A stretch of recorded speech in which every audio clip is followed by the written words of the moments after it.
know, we have acquired doopoll. We announced this last week. QuestionPro has officially acquired doopoll, and Steve and doopoll is now kind of the newest member of the QuestionPro family in some ways. And so, we're going to talk a little bit about the acquisition today, but really what I want to do is kind of dig into Steve's story, talk about doopoll, talk about what it means for all of the customers and the great community that Steve has built around kind of doopoll over the last few years. And obviously give everybody here an opportunity to ask questions as well. So do leave a comment. Let us know that you're watching. Do ask questions. I think we're going to have a great session with Steve here, all about what it's like to build a polling and survey company, which obviously a lot of us are close to. Good to see you, Tom, and obviously, lots of congratulations are going out to Steve at the moment. I think this is a super exciting time. So, Steve, welcome to the show. Thank you so much, Aseem. It's great to be here. We've obviously spoken a lot over the past few months, but it's exciting to finally have this moment together. I'm really grateful for it. Absolutely. It's been so fun to kind of meet Steve, as you mentioned, over the last 6 months. I'm an entrepreneur by nature. I think QuestionPro is kind of my first real job. Everything before that has just been starting my own companies. And so being able to kind of really meet Steve, understand his story over the last 6 months, I think has been, one of the biggest reasons why we wanted to kind of get this acquisition done and complete. In terms of founders, this guy is one of the most empathetic founders. He's always putting his customers first and really thinking through how do we make sure that we see value for his customers. But obviously, I want to start at the beginning. Steve, how did this whole doopoll journey all begin? Where did it start? What brought up the idea? Tell us where it began. Yeah, so believe it or not, I started doopoll with two great co-founders when I was in my 30s, which isn't 35 years ago. It's really taken it out of me. It was only 8 years ago. Back in 2015, Mark, Sam, and I were running a small creative consultancy, and we used to get frustrated by clients moving the goalposts on us. So we realized that this was happening because we weren't getting every voice heard. When we were gathering a brief or an outline of a project, we weren't getting input from everybody. So we built a little widget that initially, this is a reveal for you, was called Do Loop, because we were getting a full feedback loop. And yeah, we created that and used that to kind of gauge feedback from more than just the marketing director at the companies we were working with. Fast forward a little, and we tested it out in a few different meetings, and people were way more interested in this little widget than they were in our creative ideas. And rather than just let our ego take over, we decided to push ahead and pivot into becoming a product-focused company, and doopoll was born. So yeah, that was 2015 we started, and it's been an exciting journey since then. Amazing. I really do love those founder stories that are just so organic, right? It's like you're working on something and you're like, let's develop something that's just going to help us do the job that we're already doing faster, make things more efficient. And then all of a sudden, all of this attention goes to that product. Like, I think we got something here. Let's start to scale that up. Like, when did you know? Like, what was that moment where you were like, you know what, this kind of piece of software actually should be the focus? Like, we're onto something. We found a challenge that customers really have that we want to solve. What was that moment? Tell us about that aha moment. So I think there's been a few aha moments along the way. One that stands out right at the beginning was going into one of the biggest universities here in Wales and pitching, like I say, a mixture of creative solutions, but also saying, oh, there's this engagement platform that we've built that you could maybe use with your students. And by the end of that meeting, the offer for using doopoll was 3 times the value of the offer they offered us for our creative ideas. So that was something where suddenly it was just like, hey guys, why are we working so hard on these creative products when there's potentially so much value in this product? I guess the second piece is when we took what was then, like, that was literally our only customer. We took that to a VC and said, were looking for investment. I was fortunate enough to land a great angel in Conrad Litwin. And yeah, the VC matched the back in, so Bank, or Development Bank of Wales, as they were known back then. And we raised money that valued the business at £1 million early on in 2016. So yeah, that was a really exciting moment for us. And of course, as you know, Aseem, we went ahead and made shed loads of big mistakes. that's what happens at the beginning, yeah. And I think we learned from most of those, but we definitely we made some mistakes, and yeah, and things developed from there. Wow. I mean, well, I'm not gonna let you get away without giving us one of those mistakes and an example. So think about that. But I want to just go back to this first customer. I mean, in some ways, like, that's just such an amazing story, right? You walk into this university, they're completely focused on the product and the technology, and not on the stuff that maybe you had kind of originally came in to discuss with them. And then after that, like, 3x the value, you then started to get all the investment interest in that. Like, what was it that the university saw in that product that said, you know what, this is worth 3x the other conversation that we were having with you? Why weren't they able to do it somewhere else? What was it that they really saw and said, you know what, this is worth it? Like, this is the product that we want to go with. Yeah, so as with so many great products out there, it was about simplicity, and a frictionless experience. So we were really pushing in the early days on the power of anonymity, that if you allow people to express themselves honestly, then that was a super powerful tool. And actually being able to associate that data to precisely who had said it could actually be, a negative aspect, because people would say what they think you want to hear, or they wouldn't say what they truly felt because they didn't feel it would it would shine them in a good light. So that was the early take-ins. That's kind of evolved, and the world's become much more data obsessed over the years. But I think that's what differentiated us, was that simplicity and the ability to offer anonymity. Interesting. Wow. It's so amazing to think that, with all of these options out there, all of these tools, right, that actually at the end of the day, simplicity, things like anonymity, right, there's always these huge value adds that people are looking for out there, right? And I'm sure a lot of people on this live session, they've got something, right? Even with all of the software out there, that's like, you know what, if we could just have that piece, that hook. And we've seen that, right, with even at QuestionPro. And in some ways, some of that is geographic as well, right? Like in the US, maybe the anonymity piece doesn't come up as much. But as we get over here into Europe, it's like, yeah, anonymity assurance, GDPR, all of these things become really big.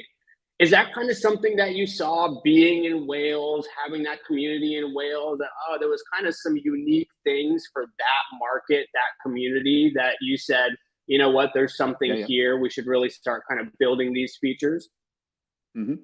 Yeah, absolutely. I think, as Miles has alluded to in the comment there, talking and listening to customers is paramount for any good founder. And dwi'n balch iawn, dwi'n dod o Cymru, dwi'n siarad Cymraeg, ni'n cael iaith ei hun. Yeah, I'm really proud that I come from Wales. I speak Welsh, and we have our own language. And that's a key differentiator that for us was that we were the only survey company back then that offered a truly bilingual solution, that not only offered the Welsh and the English language, and we also then went on to offer French and Spanish and so on. But early on, it was Welsh and English, and we could also support that. We had the ability in-house to be able to take queries or questions or suggestions through the Welsh language, and that really set us apart, really. So I'd recommend to anyone that's starting out with a software company is try to make it multilingual, and try to have a team that's diverse and is able to speak a few different languages. And that is easier than you think to scale. So it might not be that you have to do 100 languages right away, but just have a few languages in there and give yourself the opportunity to scale. I think that this is such a powerful insight for people that are getting started with companies, right? That everybody goes out there and says, I want to be big and global from the beginning. And then everything that they do, every feature that they come up with, they're trying to think about it through this global lens. Is it going to be for everyone? And in some ways, you know, what you're talking about, what Miles is alluding to is like, stick to the community that you know, talk to them a whole bunch, and you're going to actually find something interesting that the other competition doesn't have, the rest of the market doesn't have. I mean, it's something that we've seen at QuestionPro, right? I mean, I'm not going to pretend that we don't live in a competitive environment, right? There's lots of survey providers and products out there, but we are super regional, right? I mean, so much of QuestionPro is actually about our presence in LATAM, our presence in the UK, our presence in Dubai, and kind of figuring out those local nuggets, which is one of the reasons why we were so interested in doopoll, right? Like we clearly saw, hey, I mean, Steve has got this figured out in the Welsh community and beyond, but obviously that's where the fire started, and that's what made this thing so unique and so interesting at the end of the day. So I love that story, and for everybody out there, you know, just stick to what you know, right? It doesn't have to be global from the beginning. It can always grow, and if you kind of focus on that initial community and just talk and listen to them, you're going to find something that really works. So that's where it all started. But now, obviously, you know, we can see in the questions, you know, Daniel and everybody else wants to know, you know, tell us about maybe one or two of those big mistakes. Obviously, okay, we got the hook, you know, we got started, got the investment in. What were maybe some of the big challenges that came from there? Yeah, so you know, there's this the stuff that sticks is the stuff that was personal, and you remember those moments where it was a real kind of cringe fest.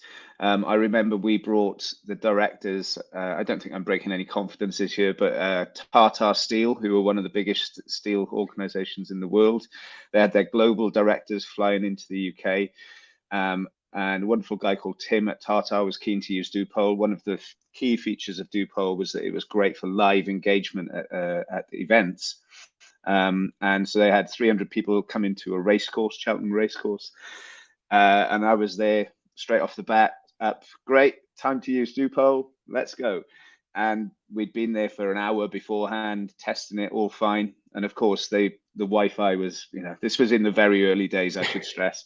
The Wi-Fi was a dial-up Wi-Fi. Wi-Fi collapses. There's no 4G or 3G. doopoll works on 4G or 3G. Nothing, no connectivity locally. And so I'm stood there in front of the CEO of one of the world's biggest companies saying, and now the results change in real time. Nothing.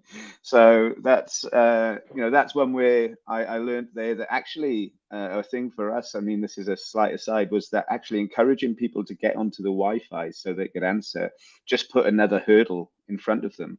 And so the lesson learned was, you know, just make sure you have connectivity, you have a normal phone connectivity, and you'll be fine.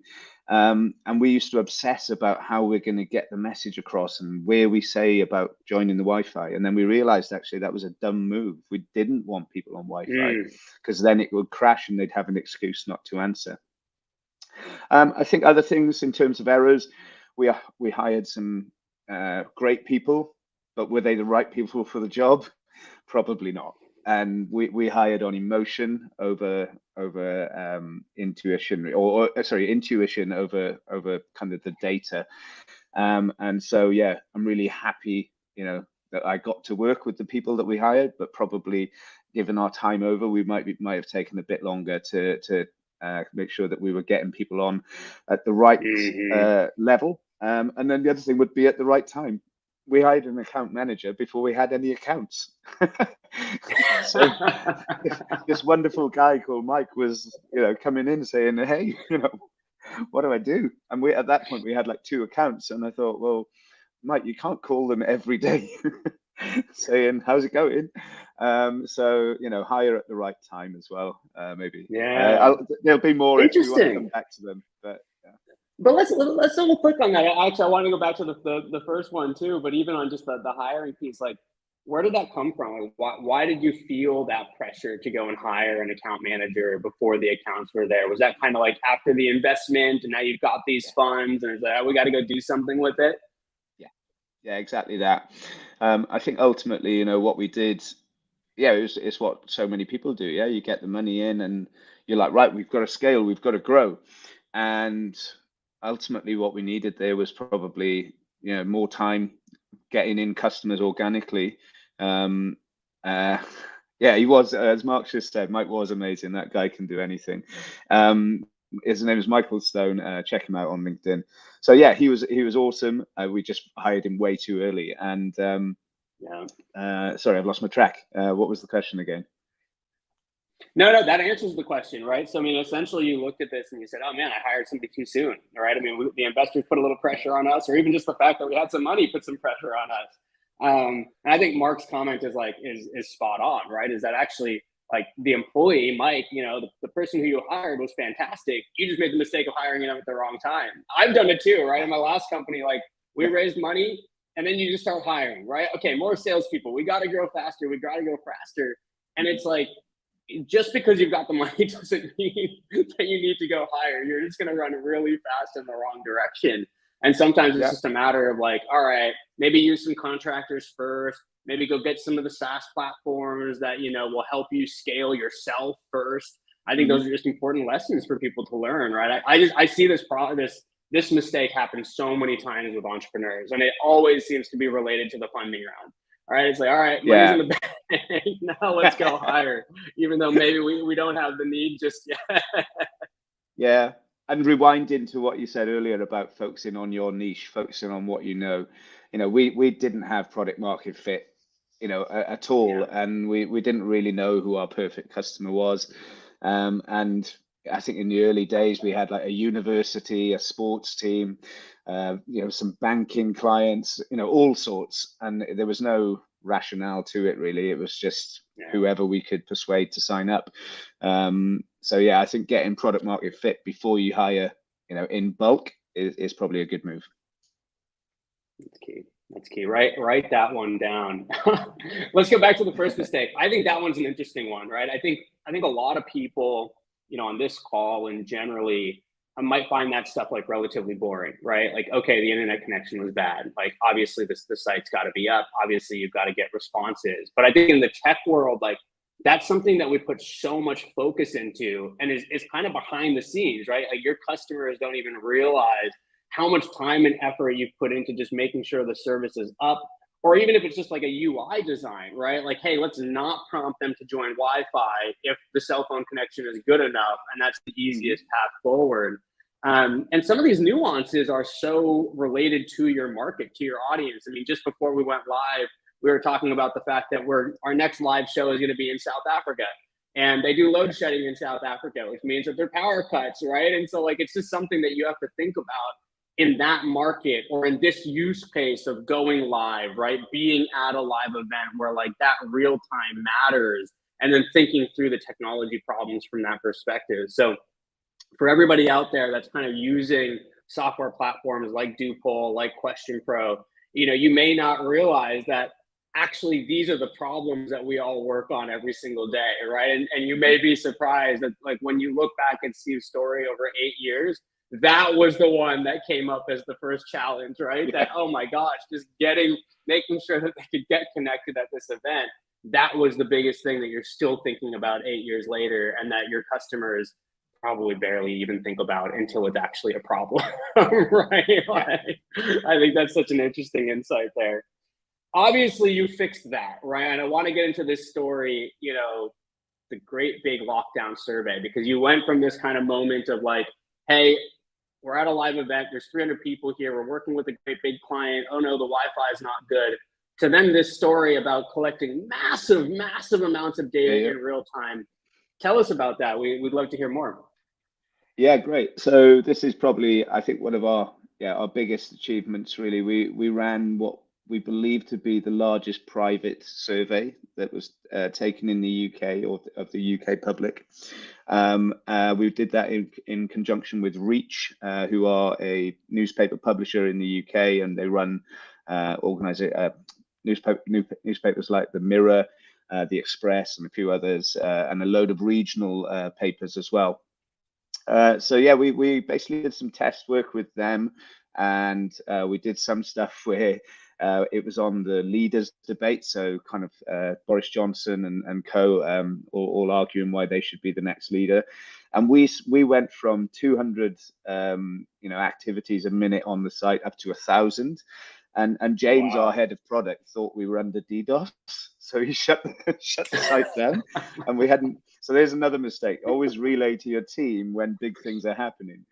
And that kind of evolved, but ultimately it went well with the leaders debate. We then used it for the Six Nations rugby tournament, and we were getting up then to, like 1,500 votes a minute.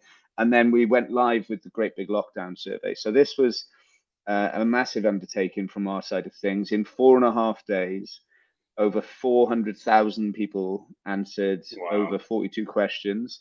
In total, we got over 22 million answers. So it's an insane amount of data. We gathered nearly 50,000 emails for the client, which was their main driver. They wanted to kind of define their audience better and get GDPR compliant email. And we had a ton of data in, how can I say, not the best format to be exporting it out. But of course, they're a newspaper organization. So when we'd completed it and they said, right, guillotine drops now, that's the end of the survey, we're closing it. They then said, right, we need the data. And we had no way of knowing how to get that data out of our database.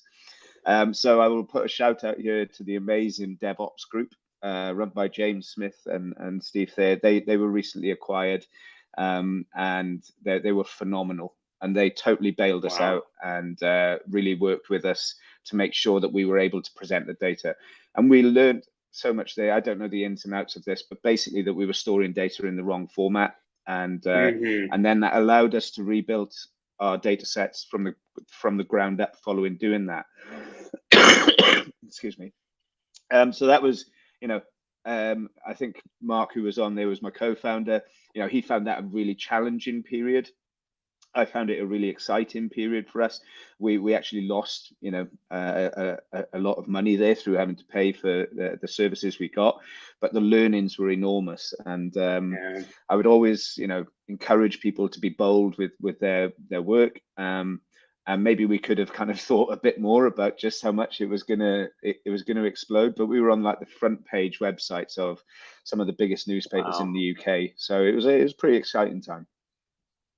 Amazing story. I mean, the audience today is really getting kind of a behind the scenes look at the technical aspects of keeping a survey platform like this up, right? I think so many times we don't think about the fact that, wow, like getting this amount of data into a database and then getting it back out on the surface sounds simple, but there's so much that goes into it. And especially with surveys when it's all real time, right? That survey goes out.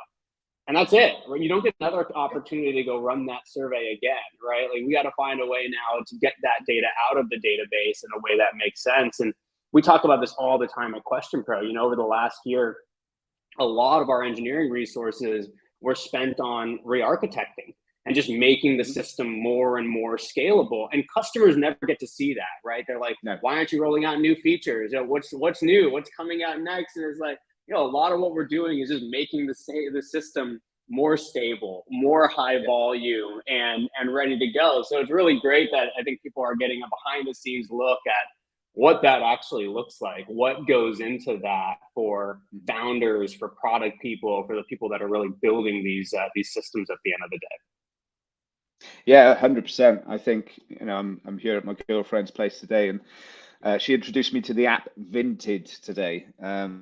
I've never used Vinted, but I went in and immediately I was able to see there were like 3.2 million items that were Ralph Lauren only. There were 5 million of other things, 32 million things from Peacocks or H&M, and the scale of this stuff. When you look through your little rectangle and you only see the thing that you see, you have no concept of how much more there is beyond it. And it's almost impossible, I would say, to really appreciate the scale of it. 22 million answers. What does that mean? Well, it would take you a long time to read them. Let's put it that way. Exactly. So, Steve, I mean, such an amazing journey. 8 years, the ups and downs. Tell us a little bit about the end. What made you decide to sell to QuestionPro? Yeah, cool. So again, I'll be really honest and open here. I think that we went through a a lot of ups and downs along the way, and product market fit was probably something that we weren't great at and we could have done better at. And I think that COVID especially was really challenging for us. We saw people looking at their bottom lines, and one of the things that we realized was that when we came out of COVID, it was the customers that were using us day in, day out are the ones that stayed with us all the way through. The ones that saw us as a nice to use, and we hadn't really got them using us on an ongoing basis. They were the ones that dropped off, and sadly, that was probably, you know, a large proportion of the organization. Also through COVID, because of that, you know, we had to make some redundancies. We had to let some people go.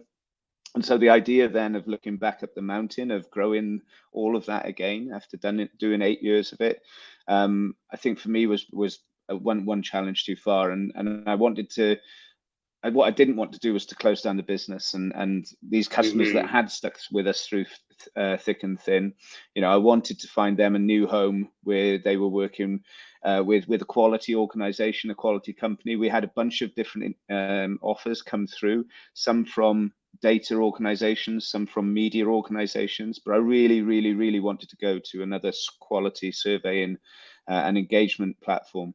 And yeah, it came down to two in the end, and QuestionPro, I've been blown away basically by Vivek, yourself, Uzi, Elena. All of the team have just been spot on, and generally would be the kind of staff I would have loved to have hired. You know, if I had gone on with doopoll, it would be the kind of team I'd want around me.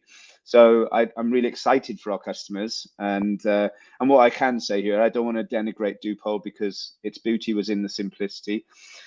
So many of our clients have asked us for so many features that QuestionPro offer, and they do them so well. So question logic, the ability to use the surveys offline, the ability to have an audience that you can pull on if you don't have an audience yourself, and so much more. Yeah, it's a really classily presented product that has so much under the bonnet, but it's very simple to use. And I think the feedback from the transition demos that have been going on has been so positive, and I'm really heartened by that. That was the number one thing for me. So that's ultimately why we took the offer, and we're delighted with the deal. That's fantastic. Now we're super excited to kind of take the next step with doopoll customers and get them onto the QuestionPro platform and really kind of give that new technology, new functionality. But I think what you said about people and customer orientation is so important. I think a lot of times when we think about acquisitions and M&A, like really people just think about, oh, it's about the numbers, right? It's about the money. It's about, having this technology join up. And I think what people really forget is at the end of the day, it's about people, right? It's about who do you want to work with? Who do you want your customers to work with? Are we aligned in that? And that was one of the things that I found in talking to Steve over the last 6 months, is that this guy is one of the most customer-oriented entrepreneurs that I've met. And that's what we look for, right? At the end of the day, we are looking for people that are just as customer-oriented as us, that has the same culture, that we can then say, you know what, joining up as a family is better for everybody. It's a 1 + 1 = 3 type of situation at the end of the day. And that's why I'm so excited for this. And Steve, it's just been wonderful to kind of get to know you over the last 6 months, and excited for the journey ahead too. And I know, the conversations with doopoll customers have been fantastic. For those of us that are in the area, we will be having a little event in Cardiff next Tuesday. So for those of us that can join, we'll post that information here in the comments threads on the Eventbrite link. Come join us, right? Again, that's the thing that I want to stress the most in all of this, right? It's about people. It's about making sure that these relationships live on. We're in a software business, right? And a lot of people think that just means, hey, give me the software and I'll go use it. But at the end of the day, subscription software is about relationships, right? We're B2B. We're about helping businesses, about helping customers get onboarded, solve their problems, get them promoted, right? That's what I like to tell my team. Like, end of the day, our job is to get our customers promoted, right? It's not just about giving them a product. And I think Steve really believes that too. So as we wrap up, again, Steve, thank you so much for joining us. I'm really looking forward to the next steps here. For those of us on the live chat, thanks so much for participating. For those of you in Wales, around Cardiff, come join us on Tuesday. And the link is now in the comments section there, so you can click on that, register. We're going to have some food, some drinks, and just talk about the journey, give everybody a little bit more insight. And for those of us joining live, our next live show is going to be a very fun one. We're going to be coming to you live from South Africa. We're going to be talking to one of the new Green Book leaders that's joined the list. So that'll actually be Monday. Not the next Monday, but the Monday after that on the 27th, I believe. So do join us then. Join us in Cardiff. As you can see, we're so locally focused, right? It's all about these different markets, building relationships, and that's why we're so excited to have Steve be part of the group here. So Steve, thanks once again. We really appreciate it. Diolch yn fawr. Thank you so much. Really appreciate it. Thanks so much, Aseem.